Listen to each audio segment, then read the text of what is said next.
Hello, viewer. Welcome to the last part of our third episode. Well, today you can do almost anything from intelligent devices such as smartphone, tablets, laptop, smart TVs, and desktop computers that are accessible in almost every room and building we enter. Not only does technology provide the material items, it also connects us to family, friends, and business associates globally. However, it has led a lot of people to spend too much time on these devices, so much so that it becomes the center of their lives. This is essentially how screen addiction is developed within individuals. So, what is screen addiction? It is when screen use, including televisions, computer screens, tablets, and mobile phones, becomes so compulsive that it leads to impaired daily functioning in terms of productivity, social relationships, physical health, or emotional well-being. As internet usage has rapidly increased, it has become a part of our lives and is both a medium for providing a wealth of information and an important tool for connecting with others around the globe. Start of the current pandemic, screens have been used for everything from connecting with grandparents to chatting with friends, and almost overnight, schools, social activities, and work were all pushed online. Pretty much every aspect of a child or an adult's life has moved online. So, what ages are most affected by screen addiction? Whether it's your phone, or your computer screen, or your Kindle, or your tablet, or any other digital device born from technical advancements, the effects of screen addiction don't discriminate by age. Moving on to how this kind of addiction affects us. So many people may dismiss that they are addicted to the screens. The risks associated with too much screen time are worth taking a pause. For adult or child, addicted or not, this is because it has a huge impact in our lives. For example, school time and performance. Higher levels of screen time have been linked to lower school performance, and not only that, but often limits a child's opportunity to get active or spend time outdoors. And without these necessary social interactions, kids are growing up unprepared and unable to cope, sometimes creating an unhealthy environment for their mental well-being, leading to increased feelings of anxiety, stress, and depression in the long term because you have been around all day without getting anything productive done. Secondly, it's the work time. On average, adults spend about 11 hours a day staring at some kind of screen, partly due to the fact that most of us rely so heavily on our devices in our professional lives that it is hard to realistically disconnect. While this problem is more pervasive in office-based jobs, it also involves those who don't work on computers as well, since many of you may spend hours on your phones playing Candy Crush. While you may be hard-pressed to find a job that didn't include at least some activity on a computer, too much time in front of screens each day can cause side effects such as headaches or migraines, sensitivity to light, sore neck, and dry eyes caused by blinking 60% less. Thirdly, it's the family time. Many families are experiencing conflict, tension, and disagreement in relation to screen-based device use, as this is disconnecting families from face-to-face conversations and cannot replace the emotional and physical benefits of being with near and dear ones. When it comes to our social life, some teens or even adults of today seem to be living their social lives on Facebook, Instagram, Twitter, or Zoom and make them feel socially connected to others, which brings us to what we now call FOMO, FOMO, or fear of missing out. FOMO is really the fear of not being connected to a social world, and that needs to feel connected sometimes sounds like whatever is going on in the actual situation we are in. The more we use the social media, the less we think about being present in the moment. Adults are just as compromised by screens as the kids, and the main consequences of too much screen time has on adults is cognitive and emotional brain centers, leading to loss of communication. Apart from facing similar health issues in children like poor sleep quality and physical health, working adults may also see a decline in productivity at work.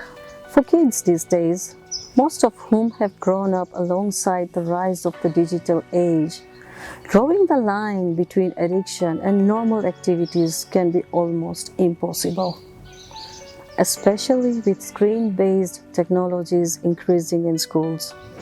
Combine that with social media, mobile devices, and gaming, and it makes sense why children spend an average of over 1,300 hours in front of screens each year. So with all these activities, it is easy to wonder, what's the harm? Unfortunately, the answer is children's bodies and brains. Children are increasingly learning how to use technology before they can talk, walk, or read, risking serious consequences to the development of young eyes and poor connectivity in brain areas associated with language and cognitive control. So some of the issues that may crop up following spending too much time on screen.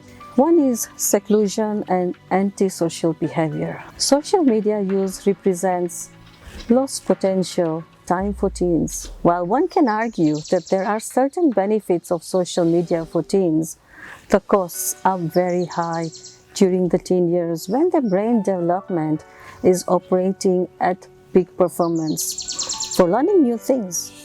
So it is easy for teens to waste too much of their time and too much of the brain in a digital world, browsing and gaming amongst others. Access to gambling sites, pornographic sites, drugs, cybercrime. Children are particularly vulnerable when online to manipulation and exploitation. Sexual grooming is a particular malicious behavior engaged by some adults. Self-awareness is key to avoiding excess screen time. Society is reliant on our digital devices. They keep us connected, yes. Unfortunately, that connection may lead to disconnect and mental health deterioration, but action to manage screen time always helps. Suggestion to the screen time of the children up to the age of 3 should have zero screen time because it impairs social communication, development, and a child's attachment to family members.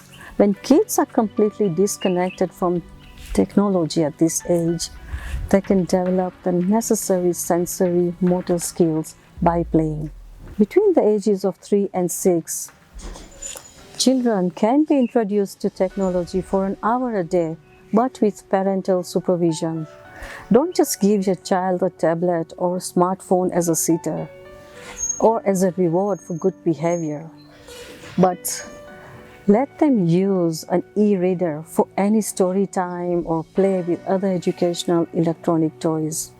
So from ages 6 to 9, it is important that recreational screen time is shaped by family bonding experiences, active video games and use of internet with supervision, limited recreational screen time to no more than 2 hours a day up to the age of 12. From ages 12 to 18 will probably be the most contentious years. By now, your teen may have a smartphone and many of their friends will have unlimited computer access.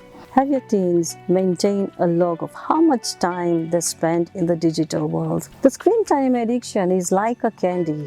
Whatever pain and the massive pain of the world driving us to it is arguably the real problem. The Journey process, though, is here to help you manage your screen time to avoid addiction, also to help you in case you are already addicted. Remember, technology is here to stay. In the coming years, the digital world will become even more integrated into everyday life. Make smart decisions to scale back your screen time before it dominates your life.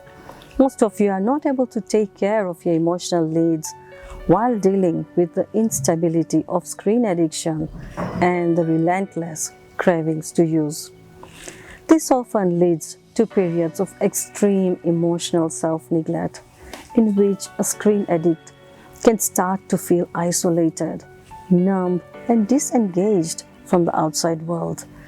And screen addicts feel overwhelmed, stressed, depressed, lonely, isolated, or anxious, where they get stuck and instead run their old habits over and over again. The journey would examine your very identity to find out what is driving you to screen addiction. And more than that, to find out what is at the core of it all. You may address the behavior, but don't think to ask why to begin with. You may be successful to limit your screen time for a short period of time, and then slowly your old ways creep back, in causing you to more screen time than before. Why? Because you never found what was causing you to screen addiction in the first place. The emotional root cause is still hiding inside the body, unaddressed. Of course, you may not be aware that you have an emotional issue and that you have stuffed it down and put it to sleep before given a chance to feel what is really there. Like any addiction, the screen addiction numbs your ability to feel. Often, it is a feeling of deep emptiness, loneliness, isolation, or overwhelming and anxiety. It is usually very strong and deep emotions buried there. I have worked with a few cases of screen addicts, and what has been uncovered is childhood issues which have been traumatic from abusive environment, stress-related, and feelings of being unloved and unwanted. Thus believing in I'm not worthy, and these were unconsciously blocked. So the journey work targets your subconscious mind to access these deep-seated restricting beliefs and emotional blockages that have been stored in your cells and open with the true underlying emotions. Clear out the associated pains at a cellular level, where you just sweep out the core limitations that have held you back on so many levels in life. In a nutshell, this is a step-by-step map personal journey of unlayering and discovering the memories stored in your cells.